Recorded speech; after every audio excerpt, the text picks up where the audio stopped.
भगवान की बातें इस YouTube चैनल पर आपका स्वागत है। और चल रही श्रृंखला, छोटी सी श्रृंखला, जिसमें हम आपके लिए यक्ष द्वारा किए गए प्रश्न और महाराज युधिष्ठिर द्वारा दिए गए उनके उत्तर लाने की प्रयास कर रहे हैं। जी हाँ, हमने पिछले कैप्सूल में आपको याद होगा जिक्र किया था कि बचपन में आपने किसी न किसी कोर्स में, सब्जेक्ट में, किसी क्लास में, हिंदी में यक्ष के प्रश्न नाम से अमूमन एकेडमिक्स में एक कोई स्टोरी आती है छोटी, जिसमें कुछ एक प्रश्न बताए होते हैं, सारे प्रश्न नहीं होते। हम आपके लिए कोशिश कर रहे हैं कि मुख्य सारे प्रश्न लाने की चेष्टा करें। और अब आप उन प्रश्नों को ज़्यादा रिलेट कर सकते हैं, क्योंकि वो स्टूडेंट वाली बात थी।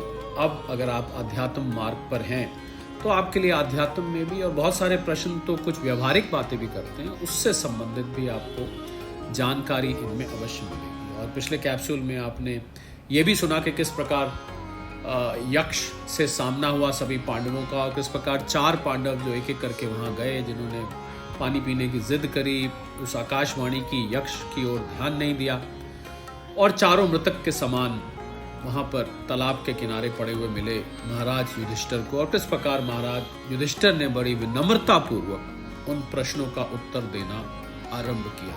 तो आपने कुछ प्रश्नों के उत्तर पिछले कैप्सूल में सुने। आइए बाकी के मुख्य प्रश्न और उत्तर इस कैप्सूल में लेते हैं। पर उससे पहले गुरु स्तुति।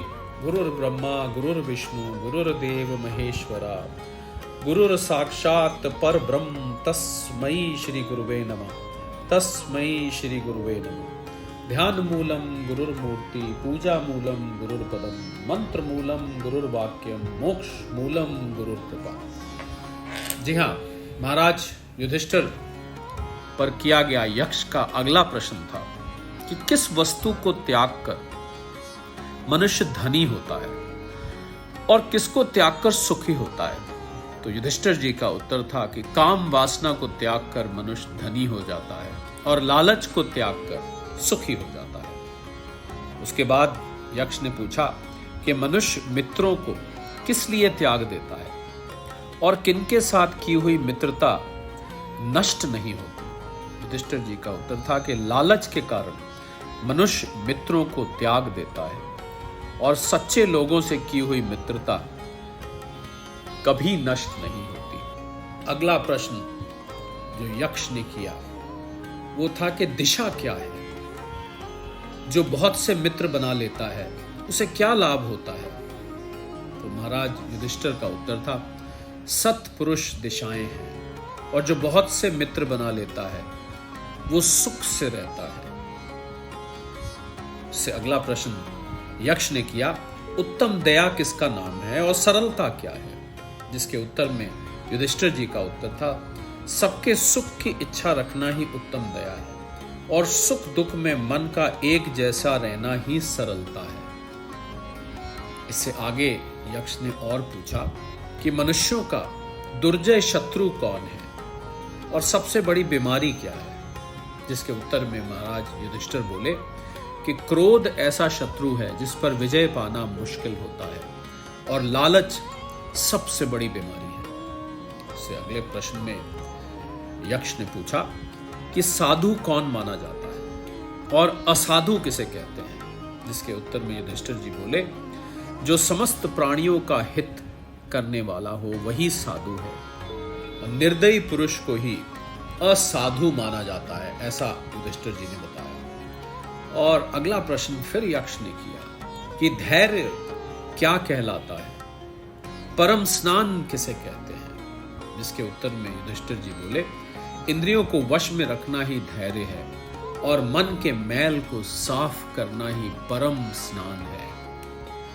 उसके आगे यक्ष रुके नहीं, उन्होंने पूछा कि अभिमान किसे कहते हैं और कौन सी चीज परम दैवीय है। जिसके उत्तर में महाराज युधिष्ठिर बोले धर्म का ध्वज उठाने वाले को अभिमानी कहते हैं, और दान का फल परम दैवीय है। अभी भी यक्ष नहीं रुके, उन्होंने पूछा मधुर वचन बोलने वाले को क्या मिलता है और सोच विचार कर काम करने वाला क्या पाता है। इसके उत्तर में युधिष्ठिर जी बोले मधुर वचन बोलने वाला सबको प्रिय होता है, सोच विचार कर काम करने से काम में जीत हासिल होती है। और फिर यक्ष बोले कि बताओ सुखी कौन है? तो महाराज युधिष्ठिर का उत्तर था, जिस व्यक्ति पर कोई कर्ज नहीं है, जो दूसरे प्रदेश में नहीं है, जो व्यक्ति 5वें 6ठे दिन भी घर में रहकर साग सब्जी खा लेता है, वो सुखी है।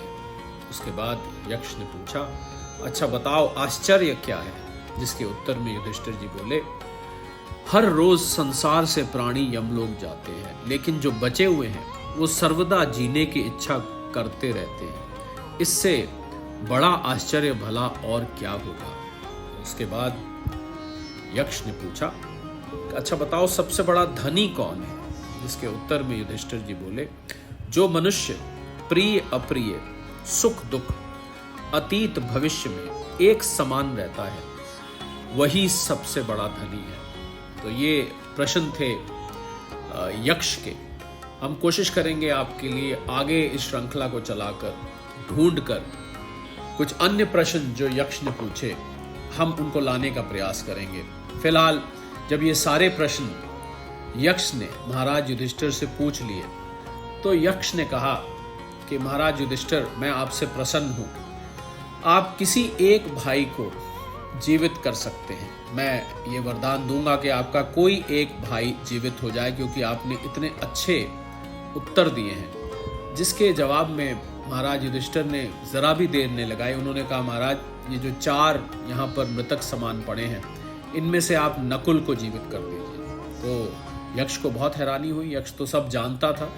तो उन्होंने कहा कि आप नकुल को क्यों कह रहे हैं, क्योंकि आपके सगे भाई तो भीम और अर्जुन है। नकुल और सहदेव माद्री के पुत्र थे और बाकी भीम, अर्जुन और युधिष्ठिर कुंती के पुत्र थे। तो आप दूसरी माता के पुत्र को कह रहे हैं। तो यक्ष की इस बात पर महाराज युधिष्ठिर बोले कि मेरे लिए माता कुंती और माता माद्री एक ही स्थान रखती हैं। दोनों ही मुझे उतनी ही प्रिय हैं, दोनों ही मेरी माता हैं। और मैं जब घर वापस जाऊंगा तो माता कुंती का एक पुत्र उनके पास आएगा, उससे उनको कुछ सांत्वना मिलेगी।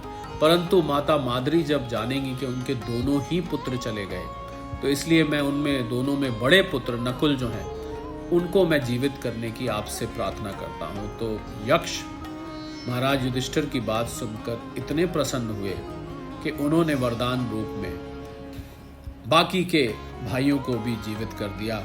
उनको भी वापस चेतनता आ गई और चारों के चारों पांडव अज्ञातवास में, वन में वापस चले गए।